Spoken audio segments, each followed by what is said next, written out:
Okay, today we are unboxing and checking out my slightly used Rolex Submariner model 16610. Got this watch about 2013 after I got a promotion. I think I spent anywhere between $10,000 and $12,000 on it. But without any further ado, let's go ahead and get her opened. Now you see the outer box is still in pretty good shape. Just a couple little blims on it there. I'm trying to keep this, all together as much as I can for highest resale value if I ever need to sell it. It comes with the internal box as well. Rolex emblem on the box, Rolex emblem on the outer box. Go ahead and bring this over here. Okay, get those out of the way. Okay, this box has a little bit of damage on it right there in the corner. It's a little dirty on the bottom from sitting in a hutch. You can see the branding there, and I think that's the model number of the box as well. Okay, opening her up. First thing you notice is you have this official Rolex polishing cloth, which I never use. But anyway, it's always good to have these along with the original box and paperwork. Okay. You have an information packet. So let's see what's in here.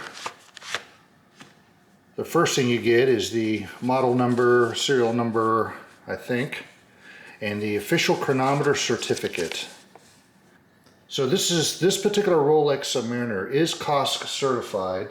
That stands for Control Official Suisse de Chronometers. I probably butchered that pronunciation, but basically what it means, it's certified to be as accurate as little as -4 to +6 seconds per hour. Chronometer certification means that the movement is very precise for a mechanical movement. Of course, your quartz watch or your phone will be more accurate than that, but for mechanical watches, that's pretty good. And we'll go to what a chronometer is and why they're important here in a little bit.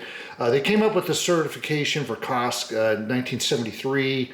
So I think any watch claiming to be COSC certified before 1973 may be a fake or something like that. Anyway, it comes with a stiffening card so the other stuff doesn't get bent up. It's got a care guide and a couple of product guides. And that's pretty much what it came with. I also have a warranty card in here from the secondhand retailer. Go ahead and lift the watch out and see here. There you go. This is a 40 millimeter watch. Now the later models, I think they took it up to 41 millimeters. And that's fine. This is big enough for me. It's about 5.5 ounces and about 13 millimeters thick.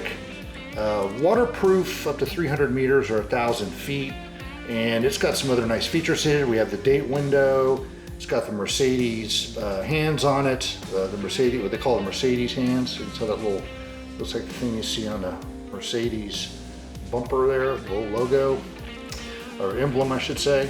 This also does have the hacking movement. If you notice, the second hand isn't moving because it hasn't been wound.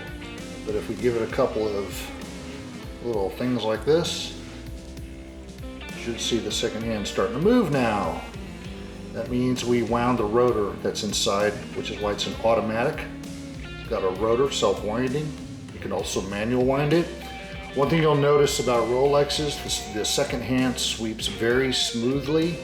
That's kind of one of the ways they used to say you could tell a fake one from a real one. However, they do make quartz Rolexes, or at least they did, and a buddy of mine has one, and we'll do a separate video on that. Also, very important is this also has what they call a hacking movement, which means that if you pull the crown to set it, the second hand stops. And if you can see that, the second hand has stopped moving. The reason why that feature exists is so that when folks go to synchronize their watches for military uses or whatever, everybody can synchronize down to the second. Once you stop one watch at that point, you let the next watch go to that point, pull the crown, and then you can set the hours and minutes with both second hands relatively in the same position for much more accuracy and synchronization. The watch has a caliber 3135 movement, which is a 31 joule movement. The jewels are basically, when you see the term jewels used in automatic or luxury watches, what that is they're little bearings made out of synthetic ruby that hold the gears and let the gears spin friction free. This way you don't have to have oil and things like that in the watch, because if you did, oil breaks down, it would get gunked up and you'd be in the watch all the time cleaning it and fixing it. But the rubies or the jewels are very hard. They present a fairly friction-free surface for all the gears and things like that to spin on, all the different axles inside. This is a unidirectional bezel, moves only one direction, and that's for safety, so that if you're diving with it, you can't accidentally knock some time off the clock or put time on the clock and then you would run out of air, things like that. They do have luminous markers on them, tritium based, I believe. You can see that. I'd have to turn out the lights to show you in the dark, but if you shine them up to the light and turn the lights off, they glow, green and blue. The crystal on this is scratch-resistant sapphire, very durable. I do a lot of outdoors, and I'm pretty tough on watches, so I don't wear this a whole lot, other than just for special events and things like that. I do see a couple of battle scratches on there, but when I send this in for servicing, I'm sure they'll polish those out.